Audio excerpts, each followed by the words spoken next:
Hi! Hello అండి. ఈరోజు మీకు కొన్ని స్వీట్స్ చూపిస్తాను. కాకినాడ కాజా అనమాట.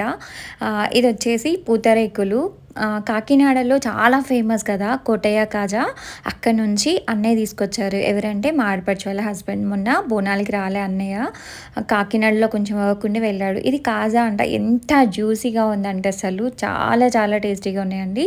ఇంకా పూతరేకులైతే అసలు దాంట్లో ఎంత ఘీ యాడ్ చేశారంటే చాలా చాలా బావుందసలు ఆ టేస్ట్ ఇంకా. ఇక్కడ మన హైదరాబాద్‌లో అయితే అలాంటి టేస్ట్ అస్సలెప్పుడు టేస్ట్ చేయలేదు. ఇంకా ఆ తర్వాత బోనాలు అయిపోయిన నెక్స్ట్ డేనే నాకు చాలా బ్లౌజ్ వర్క్స్ ఉండే అండి. ఒక 3 బ్లౌజ్ వర్క్స్ ఉండే. అర్జెంట్ అనమాట. సో, అందుకే ఇంకా నేను ఫాస్ట్‌గా ఇంట్లో వర్క్స్, వంట అదంతా ఫినిష్ చేసుకొని ఇంకా వర్క్ స్టార్ట్ చేశాను. సో, మా అత్తమ్మ, మా ఆడపడుచు దీనా, టోనీ వీళ్ళందరూ కలిసి షాపింగ్‌కెళ్లారండి బయటికి. మీ డే ఎలా గడిచింది ఏంటి అనేది నాతో షేర్ చేసుకోవడం అస్సలు మర్చిపోవద్దు.